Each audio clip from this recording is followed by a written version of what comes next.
Hi hello friends, super Kanmani സീരിയലിൻ്റെ latest episode റിവ്യൂയിലേക്ക് എല്ലാ കൂട്ടുകാർക്കും സ്വാഗതം. അങ്ങനെ ക്രിസ്താറിൻ്റെ വണ്ടിയിലൂടെ അതുപോലെ ഗോകുലും അതുപോലെ തന്നെ കൺമണി കൂടിയും പോകുന്ന സമയത്ത് തന്നെ വരുണിനെ കുറിച്ചൊക്കെ അന്വേഷിക്കുകയാണ് കേട്ടോ ചെയ്യുന്നത് ക്രിഷ്. അപ്പോഴത്തേനും ഗോകുൽ അത് പിന്നെ സാറേ, എന്തായാലും എൻ്റെ അപ്പ ആളൊരു മിടുക്കിയാണ്, സൂപ്പർ കൺമണിയാണ്, വേറൊന്നുമല്ല വരുൺ ചേട്ടന് ഈ അവസ്ഥ വന്നതിന് കാരണം തന്നെ എൻ്റെ അപ്പയാണെന്ന രീതിയിലൊക്കെ പറയുന്നുണ്ട് കേട്ടോ.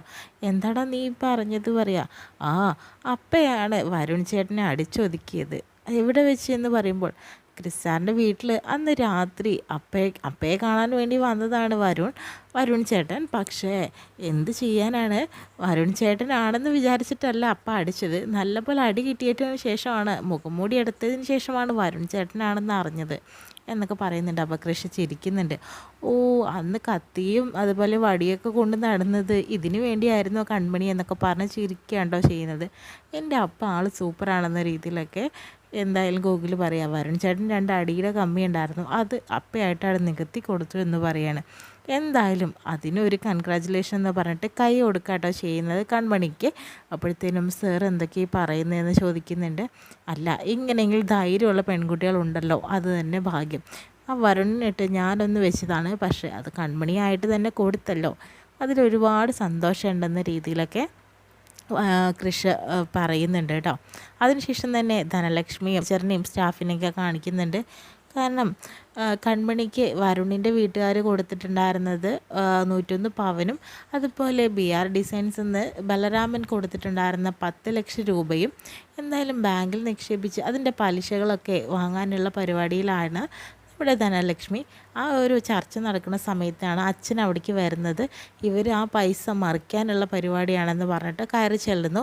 എന്നിട്ട് കാര്യങ്ങൾ പറയുന്നുണ്ട്. സർ, ഇത് എൻ്റെ മോൾക്ക് കല്യാണ ആവശ്യത്തിന് വേണ്ടി തന്നിട്ടുള്ള 101 പവനും 10 ലക്ഷം രൂപയാണ്. ഇതൊരിക്കലും തന്നെ നിങ്ങൾക്ക് തരാനായിട്ട് പാടില്ല ധനലക്ഷ്മി, ഞങ്ങളെ അറിയിക്കാതെയാണ് നിങ്ങൾക്ക് തരുന്നതെന്നൊക്കെ പറയാട്ടോ ചെയ്യുന്നത്. അയ്യോ, ഞങ്ങൾക്കിതൊന്നും അറിയില്ലായിരുന്നു എന്നൊക്കെ പറയുന്നുണ്ട്. സർ, ഇവർ വെറുതെ പറയുകയാണ്, ഇയാൾ അങ്ങനെയൊന്നും അല്ല, ഇത് എൻ്റെ പൈസ തന്നെയാണ് എന്നൊക്കെ പറയുന്നുണ്ട്. അല്ല സർ, ഞാൻ ഹാർട്ട് പേഷ്യൻ്റ് ആണ്, എൻ്റെ മകൾക്ക് എന്തെങ്കിലും ഒരു ആവശ്യമുണ്ടെങ്കിൽ അത് തിരിച്ചു കൊടുക്കേണ്ടി വന്നിട്ടുണ്ടെങ്കിൽ ഞാൻ ആകെ ബുദ്ധിമുട്ടും, നിങ്ങളത് ഉപേക്ഷിക്കണം എന്ന രീതിയിലൊക്കെ പറയുന്നുണ്ട് കേട്ടോ. അതിന് ആ ബാങ്ക് മാനേജറും സ്റ്റാഫും കൂടി തിരിച്ച് പോവുകയാണ്. വേറൊന്നുമല്ല, ഇത് നടക്കില്ല എന്ന് പറഞ്ഞിട്ട് തന്നെ. അപ്പോഴത്തേനും ധനലക്ഷ്മിക്ക് ആകെ ദേഷ്യം വരുന്നുണ്ട്. കടക്ക് പുറത്തെന്ന് പറഞ്ഞിട്ട് അച്ഛനെ പുറത്താക്കുന്നൊക്കെ ഉണ്ട് കേട്ടോ. അതിനുശേഷം തന്നെ മേലെ നിങ്ങൾ ഇവിടേക്ക് വന്നു പോകരുത്, എൻ്റെ ഉപ്പും ചോറും തിന്നിട്ട് എന്നെ തന്നെ കുത്താനായിട്ട് നടക്കുകയാണോ നിങ്ങൾ? ഒരിക്കലും തന്നെ നിങ്ങളുടെ കാര്യത്തിന് ഒരു തീരുമാനം ഉണ്ടാവില്ല. ഹോസ്പിറ്റലിൽ നിങ്ങൾക്ക് ഓപ്പറേഷന് വേണ്ട കാര്യങ്ങളൊന്നും തന്നെ നടത്തില്ല ഞാൻ. നിങ്ങൾ കണ്ടോ, അവരും എന്നെ വിളിച്ചിട്ടുണ്ടായിരുന്നു, ഞാൻ ഫോൺ അറ്റൻഡ് ചെയ്തേ ഇല്ല.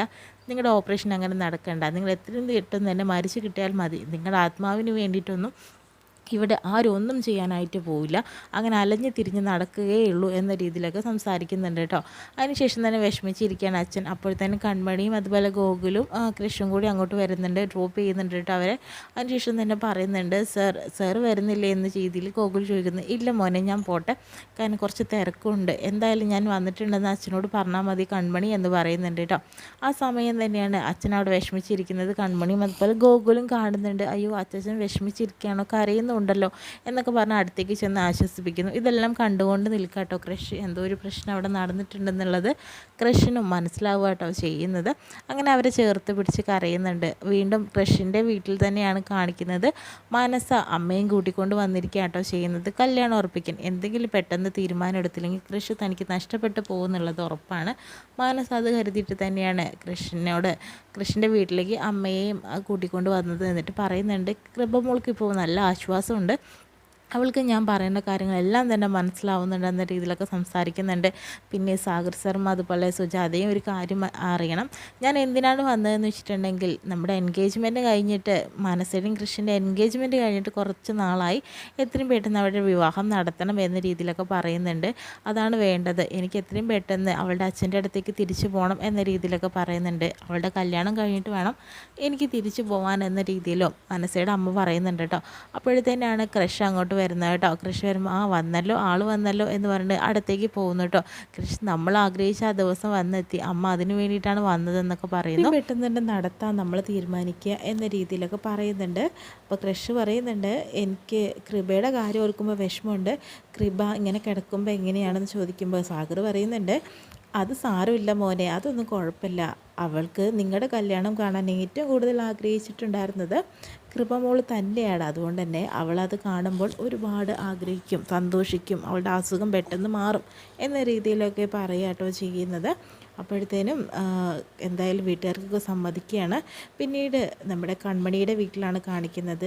വരുണിൻ്റെ അച്ഛൻ വന്നിട്ട് സംസാരിക്കുന്നുണ്ട്. എത്രയും പെട്ടെന്ന് തന്നെ കൺമണിയും അതുപോലെ വരുണുമായിട്ടുള്ള കല്യാണം ഉറപ്പിക്കണം എന്ന രീതിയിൽ പറയാൻ വേണ്ടിയിട്ട്. അപ്പോൾ ധനലക്ഷ്മി പറയുന്നുണ്ട്, ഞാനത് പറയാൻ വേണ്ടി നിൽക്കുകയാണ്. എത്രയും പെട്ടെന്ന് തന്നെ കൺമണിയുടെയും വരുണിൻ്റെയും വിവാഹം ഉറപ്പിക്കണം.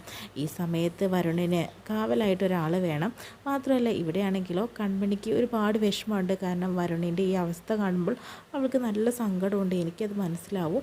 അപ്പോൾ അതെന്തായാലും റിക്കവർ ചെയ്ത് വരാൻ കുറച്ച് സമയമെടുക്കും. അപ്പോൾ ഒരാളായിട്ട് കൺമണി വേണം. ഇവളാണെങ്കിലോ വരുൺ ചേട്ടൻ ഇങ്ങനെ വന്നല്ലോ, വരുൺ ഇങ്ങനെ വന്നല്ലോ പറഞ്ഞിട്ട് വളരെയധികം വിഷമിച്ചുകൊണ്ടിരിക്കുകയാണ്. അതുകൊണ്ട് തന്നെ എത്രയും പെട്ടെന്ന് നമുക്ക് അവിടെ വിവാഹം നടത്താമെന്ന് പറയുന്നു. എപ്പോഴും ഞങ്ങളാണല്ലോ അങ്ങോട്ട് നിർബന്ധിക്കാറ്, ഇപ്പം ഇങ്ങോട്ട് പറയുമ്പോഴത്തേനും നിങ്ങൾക്ക് ഇതിൽ താല്പര്യം ഉണ്ടെന്നുള്ളത് ഞങ്ങൾക്ക് മനസ്സിലായി, എന്നാൽ നടക്കട്ടെ, എത്രയും പെട്ടെന്ന് തന്നെ നടക്കാം. എന്നൊക്കെയാണ് തീയതി ഉറപ്പിക്കേണ്ടത് എന്നൊക്കെ ചോദിക്കുമ്പോൾ അത് നിങ്ങൾ ഒരു വീട്ടിൽ പോയിട്ട് എല്ലാവരും കൂടി ഒന്ന് ആലോചിച്ചിട്ടൊരു തീയതി പറഞ്ഞാൽ മതി. ആ തീയതിക്ക് തന്നെയാണ് കല്യാണം. പക്ഷേ അച്ഛനാണെങ്കിലോ കൺമണിക്കും അതുപോലെ ഗൂഗിളിനൊന്നും പറയാൻ പറ്റാത്ത അവസ്ഥയിൽ ഇങ്ങനെ നിൽക്കുകയാണ് കേട്ടോ ചെയ്യുന്നത്.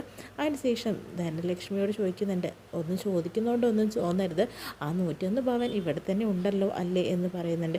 പിന്നെ അല്ലാണ്ട് ആ 101 പവൻ നിങ്ങൾക്ക് കൺമണി കതിർ മണ്ഡപത്തിൽ കയറുമ്പോൾ എല്ലാം ദേഹത്ത് അണിഞ്ഞിട്ട് തന്നെയാണ് വരികയുള്ളൂ. മാത്രമല്ല അത് ലോക്കറിൽ വെച്ചിരിക്കുകയാണ്, നാളെ വേണമെങ്കിൽ നാളെ എടുത്ത് കാണിച്ചു തരാം എന്നൊക്കെ പറയുന്നുണ്ട്.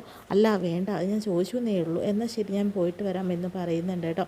അപ്പോൾ ധനലക്ഷ്മി പറയുന്നുണ്ട് കൺമണിയോട്, എത്രയും പെട്ടെന്ന് നിൻ്റെയും അതുപോലെ തന്നെ ആ വരുണിൻ്റെ കല്യാണം നടത്തണം. എത്രയും പെട്ടെന്ന് നീ ഒന്ന് ഒഴിഞ്ഞു പോകും, കല്യാണ ചിലവൊക്കെ ഞാൻ ഏറ്റോളാം.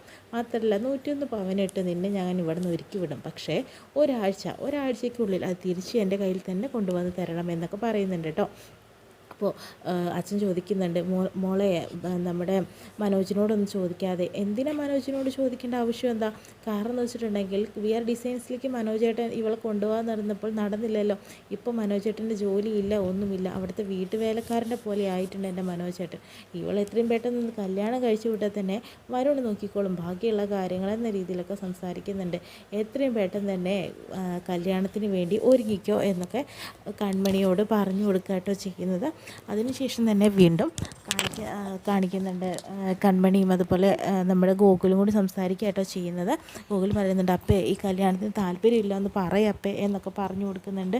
എങ്ങനെയാടാ ഞാൻ പറയുന്നത്, കൃഷ്ണാനെയാണ് അപ്പയ്ക്ക് ഇഷ്ടമെന്ന് പറയപ്പേ എന്ന രീതിയിലൊക്കെ പറയുക കേട്ടോ ചെയ്യുന്നത്. അതെല്ലാം തന്നെ കേട്ടുകൊണ്ട് വരിക കേട്ടോ അച്ഛൻ ചെയ്യുന്നത്. അപ്പോഴത്തേനും ഭയങ്കര വിഷമത്തോട് നിൽക്കുക.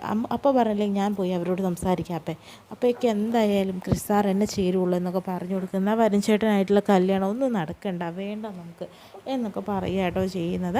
അപ്പോഴത്തേനും കൺമണിക്ക് ആകെ സങ്കടമാകുന്നുണ്ട്. എന്താ പറയേണ്ടത്, എന്താ ചെയ്യേണ്ടതെന്ന് അറിയാൻ പറ്റാത്തൊരവസ്ഥയിലായി നിൽക്കുവാണ് കൺമണി. ഇതെല്ലാം കേട്ടുകൊണ്ട് അച്ഛൻ വരുന്നുണ്ട്. അച്ഛനും ഒന്നും പ്രതികരിക്കാൻ പറ്റാണ്ടി നിൽക്കുകയാണ്.